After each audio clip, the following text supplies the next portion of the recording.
Hi friends, അപ്പോൾ India England T20 മത്സരം തീപാറുന്ന ഒരു പോരാട്ടം തന്നെ കാണാൻ സാധിച്ചു. അപ്പോൾ ആദ്യ മത്സരത്തിനകത്ത് ഇന്ത്യക്ക് 7 വിക്കറ്റിൻ്റെ വിജയമാണ് സ്വന്തമാക്കാൻ സാധിച്ചത്.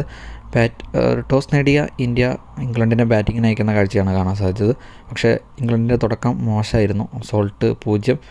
അതുപോലെ തന്നെ അവരുടെ ബാറ്റിംഗ് നിരയിൽ ആകെ തിളങ്ങിയത് ബട്ട്ലറാണ്. Buttler 68 runs. അദ്ദേഹത്തിൻ്റെ ഒരു ചെറുത്തുനിൽപ്പിലാണ് ഇംഗ്ലണ്ടിന് 132 റൺസ് സ്വന്തമാക്കാൻ 20 ഓവറിൽ സ്വന്തമാക്കാൻ സാധിച്ചത്.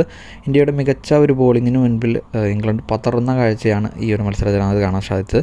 അർഷ്ദീപ് സിംഗിന് 2 വിക്കറ്റ്, അതുപോലെ തന്നെ Hardik Pandya 2 wicket, Varun Chakravarthy 3 wicket, Akshar പട്ടേലിന് 2 wicket എന്നിങ്ങനെയാണ് ഇന്ത്യൻ ബോളിംഗ് നിര തിളങ്ങിയത്. നല്ല രീതിയിൽ തന്നെ ഇന്ത്യൻ ബോളിംഗ് നിര ബോൾ ചെയ്യുന്ന കാഴ്ചയും കാണാൻ സാധിച്ചു.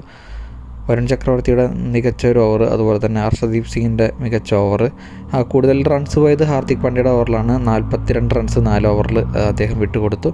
എന്നിരുന്നാലും ബോൾ ചെയ്ത എല്ലാവരും തന്നെ നല്ല രീതിയിൽ തന്നെ ബോൾ ചെയ്യുന്ന കാഴ്ചയും കാണാൻ സാധിച്ചു. മറുപടി ബാറ്റിംഗ് ഇറങ്ങി ഇന്ത്യയുടെ തുടക്കം അതിഗംഭീരം തന്നെയായിരുന്നു. സഞ്ജു സാംസണും അഭിഷേക് ശർമ്മയും ചേർന്നാണ് ഓപ്പൺ ചെയ്തത്. സഞ്ജു സാംസൻ്റെ ആദ്യ 2 ഓവറുകളിൽ അടിച്ച് കളിക്കുന്ന ഒരു കളി തന്നെ നമുക്ക് കാണാൻ സാധിച്ചു. 26 റൺസാണ് സഞ്ജു സാംസൺ സ്വന്തമാക്കിയത് 20 ബോളിൽ. അതിനകത്ത് ഒരു 6ഉം 4 4ഉം അടക്കമാണ് അദ്ദേഹത്തിൻ്റെ ഒരു മികച്ച ഇന്നിങ്സ്. 2-3 ഓവർ മാത്രമാണ് അദ്ദേഹം ബാറ്റ് ചെയ്തുള്ളൂ. ആദ്യത്തെ 3 ഓവർ അതിനുള്ളിൽ അദ്ദേഹത്തിൻ്റെ നല്ലൊരു ബാറ്റിംഗ് ശൈലി കാണാൻ സാധിച്ചു. അഭിഷേക് ശർമ്മ 79 റൺസും സ്വന്തമാക്കി. അദ്ദേഹത്തിൻ്റെ ഇന്നിങ്സിൽ 8 6ഉം 5 4ഉം അടക്കമാണ് 79 റൺസ് 34 ബോളിൽ അദ്ദേഹം സ്വന്തമാക്കി. തുടർന്ന് സൂര്യകുമാർ യാദവിന് ഒന്നും കാണിക്കാൻ സാധിച്ചില്ല. അതുപോലെ തന്നെ തിലക് വർമ്മ 19 റൺസും ഹാർദിക് പാണ്ഡ്യ 3 റൺസും സ്വന്തം. ഇംഗ്ലണ്ടിന് വേണ്ടി ആർച്ചർ 2 വിക്കറ്റ്, അതുപോലെ തന്നെ അതിൽ 1 വിക്കറ്റാണ് സ്വന്തമാക്കിയത്. അങ്ങനെ ഇന്ത്യയുടെ 3 വിക്കറ്റ് മാത്രമാണ് നഷ്ടമായത്. അങ്ങനെ ആദ്യ മത്സരം ഇന്ത്യ ജയിച്ചു തുടങ്ങാനും ഇന്ത്യക്ക് സാധിച്ചു. 7 വിക്കറ്റിൻ്റെ വിജയം ഇന്ത്യക്ക് സ്വന്തമാക്കാൻ സാധിച്ചു.